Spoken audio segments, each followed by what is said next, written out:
नमस्कार बंधुरा केमन आছেন আপনারা সবাই आशा करी ভালো আছেন। तो আজকে বাঙালির প্রিয় একটি খাবার নিয়ে আপনাদের সামনে এসেছি, তা হলো মাছের মোলা। আমরা মাছ মোলাই বলে থাকি। তার জন্য মাছগুলোকে প্রথমে এইভাবে লাল লাল করে ভেজে নিয়েছি। তারপরে প্রথমে একটু কাঁটা ছাড়িয়ে নিতে হয়। কাঁটা আপনারা নাও ছাড়াতে পারেন, তো একটু ছাড়িয়ে নিলে মুখে কম লাগে, তাই কাঁটাটা ছাড়িয়ে নেওয়া হচ্ছে। এই দেখুন মাছগুলোকে ছাড়িয়ে নিয়েছি, কাঁটাটা যতটা পারা যায় ছাড়িয়ে নিয়েছি, না চাইলেও কাঁটা রাখতে পারেন। এবারে কাঁচা পেঁয়াজ দিয়ে ভালো করে প্রথমে মেখে নিচ্ছি। এবারে আসল জিনিস শুকনো লঙ্কাটাকে প্রথমে একটু ভেজে নিয়েছিলাম শুকনো খোলায়, তারপরে সেটাকে গুঁড়ো করে এই মাছের সঙ্গে মাখা চলছে।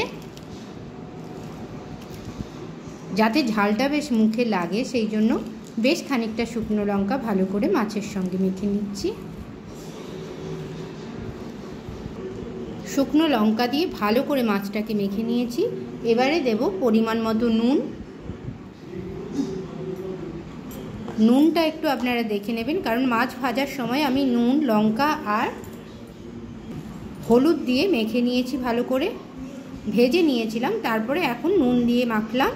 এবারে অতি অবশ্যই কাঁচা সর্ষের তেল একটু বেশি পরিমাণ দিতে হবে, যাতে ঝাঁঝ লাগে, সেইভাবে দিয়ে ভালো করে মাখতে হবে। এখানে মাখাটাই আসল, যত সুন্দরভাবে আপনি মাখবেন সেই রকমভাবে আপনার মাছ মোলাটা তত বেশি টেস্টি হয়ে উঠবে। সব কিছু দেওয়ার পরে বেশ সুন্দর করে কিছুক্ষণ ধরে ভালো করে মেখে নিতে হবে, তবেই মাছ মোলাটা টেস্টি হয়ে উঠবে এবং খেতে সুস্বাদু লাগবে। এই দেখুন এইভাবে ভালো করে মেখে নেবেন। মাছ মোলা আমার রেডি হয়ে গেছে। দেখুন কয়েকটা বড়িও দিয়েছি, বড়িও আপনারা এর সঙ্গে মেখে নিতে পারেন।